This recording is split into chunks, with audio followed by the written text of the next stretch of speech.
Dizem que existem espelhos que não refletem apenas o que está diante deles, mas também o que ficou para trás, ecos de vidas, memórias que se recusam a morrer e segredos que o tempo tentou enterrar. Quando Elisa recebeu a notícia de que havia herdado a antiga fazenda da família, algo dentro dela se mexeu. Um pressentimento leve, quase imperceptível, mas incômodo. Ela não lembrava da última vez que ouvira falar daquela casa, e talvez fosse melhor assim. No entanto, o destino, sempre teimoso, tem uma maneira curiosa de nos arrastar de volta para os lugares que mais tememos revisitar. A viagem até o interior foi longa, atravessando estradas de terra e campos secos, onde o vento soprava forte o suficiente para carregar memórias. Quando o velho casarão finalmente surgiu no horizonte, Elisa sentiu o coração apertar. O portão de ferro estava coberto por eras, o letreiro com o nome Fazenda Santa Esperança, quase ilegível. A madeira da varanda estalava como se ainda guardasse o som de passos antigos.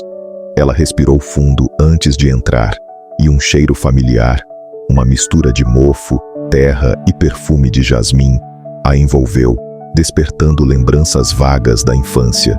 O interior da casa parecia suspenso no tempo. Cortinas rasgadas balançavam com o vento. Móveis antigos cobertos por lençóis brancos guardavam o peso dos anos, e o chão de madeira rangia sob cada passo, como se reclamasse de ser acordado. Fotos antigas penduradas nas paredes mostravam rostos sérios, olhos que pareciam acompanhá-la. Mas o que mais chamou sua atenção foi o grande espelho no salão principal, coberto por um pano amarelado, intocado, imponente, como um guardião de segredos. A avó de Elisa costumava contar que o espelho pertencera a Isadora, a primeira dona da fazenda, uma mulher de beleza incomum e olhar triste. Isadora desaparecera misteriosamente numa noite de tempestade, e desde então o espelho fora coberto para manter sua alma em paz. Quando criança, Elisa ria dessas histórias. Agora, parada diante do objeto, não conseguia achar graça. O ar parecia mais frio ali. O vento, que antes entrava pelas frestas, agora parara completamente. O relógio da parede fez um estalo seco, e antes que ela pudesse se impedir, Elisa puxou o pano. Por um instante, nada aconteceu. O reflexo mostrou apenas o salão vazio, as janelas fechadas, o próprio rosto pálido e cansado. Mas então, algo mudou. O reflexo se iluminou. As cortinas no espelho se moveram sozinhas. As velas, que não existiam no mundo real, acenderam-se, e ao fundo, uma figura feminina apareceu, parada diante da lareira. De vestido branco, cabelos longos e soltos, a mulher parecia feita de luz e sombra. Elisa deu um passo para trás, mas não conseguiu desviar o olhar. Era o mesmo rosto que ela havia visto em uma pintura antiga no corredor. Isadora. O tempo pareceu se dobrar. As paredes da sala começaram a vibrar, o chão tremeu levemente, e um som distante de piano começou a preencher o ar. Isadora virou-se lentamente. Seus olhos encontraram os de Elisa através do espelho, e naquele instante, Elisa teve certeza de que o vidro não separava dois mundos. Era uma fronteira viva, pulsante, prestes a se romper. O vento voltou a soprar, mas dessa vez de dentro do espelho. A chama das velas tremulou, e a voz suave, quase um sussurro, atravessou o ar. Você finalmente voltou. Elisa sentiu o corpo inteiro arrepiar. Quem é você? Tentou perguntar, mas o som não saiu. Isadora sorriu com uma tristeza antiga. Há coisas que precisam ser libertas, e há promessas que exigem pagamento, disse ela. A superfície do espelho começou a se distorcer, como se fosse água.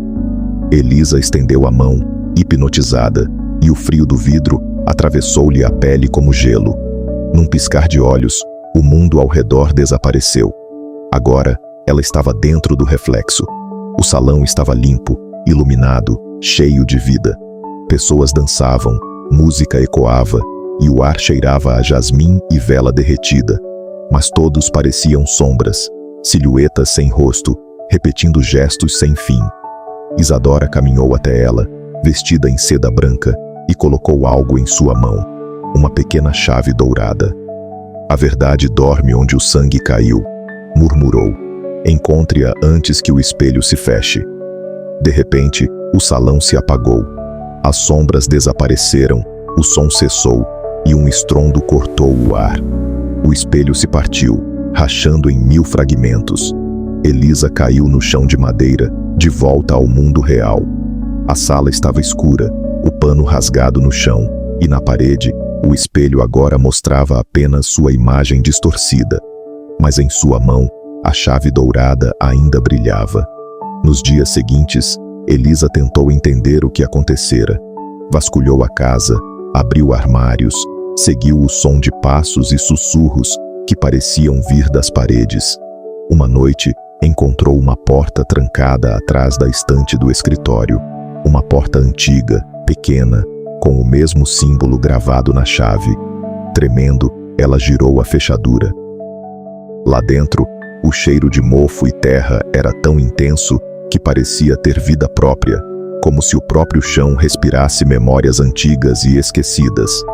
Elisa passou a lanterna pelas paredes, revelando desenhos riscados na pedra, símbolos estranhos, talvez feitos por mãos desesperadas há muito tempo. No canto da sala subterrânea, quase engolido pela escuridão, um baú coberto de pó repousava como um túmulo silencioso. Suas ferragens enferrujadas resistiram por alguns instantes, até que, com um estalo surdo, a tampa se abriu. O ar ali dentro era mais frio. Dentro do baú repousavam cartas amareladas, diários de capa de couro gasta e um véu de noiva manchado de sangue seco.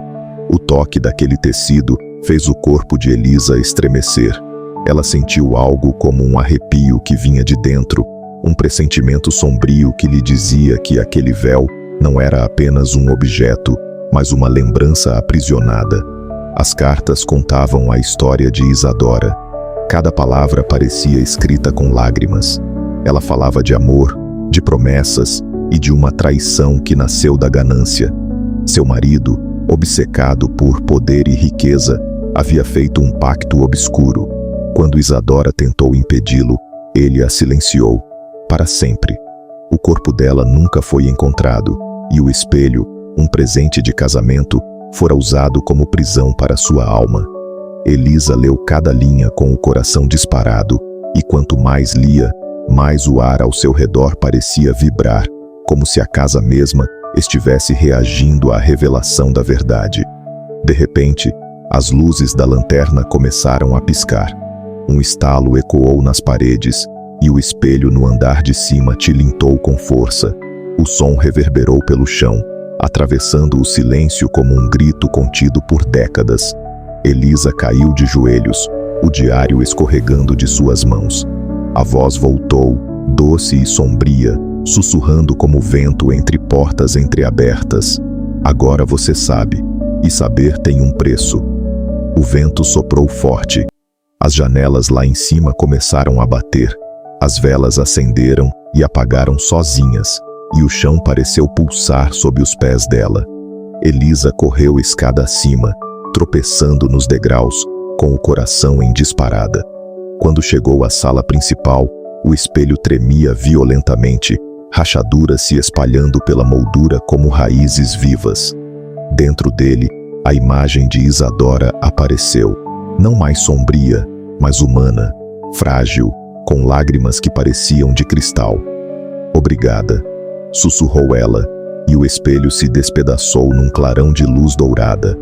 Pó cintilante se espalhou pelo ar, pairando como pequenas estrelas caídas. O silêncio voltou de repente. O ar estava leve, quase doce. Pela primeira vez em décadas, a casa parecia respirar em paz. Elisa ficou parada, observando a luz dançar no chão, tentando entender se o que vivera era real ou apenas fruto de uma imaginação enlouquecida. Mas quando olhou para suas mãos, viu um pequeno corte, e nele, uma gota de sangue que brilhava como ouro, o mesmo tom do pó que flutuava no ar. Naquela noite, exausta, ela adormeceu. A tempestade lá fora cessara e a casa parecia calma. Mas quando abriu os olhos no meio da madrugada, algo a fez congelar. No pequeno espelho do quarto, o reflexo não era apenas o dela. Atrás de sua imagem, uma figura de vestido branco sorria suavemente. O mesmo sorriso que vira no espelho antes dele se partir. O sussurro veio outra vez, suave, quase carinhoso, como se atravessasse o tempo e o medo para alcançá-la. Agora é a sua vez de guardar o espelho. E então, o vidro refletiu não mais o rosto de Elisa, mas o de Isadora, e por um instante, ambos pareciam um só. Do lado de fora, o vento voltou a soprar, e uma rosa branca floresceu sozinha no jardim da casa esquecida, como se o ciclo tivesse começado de novo.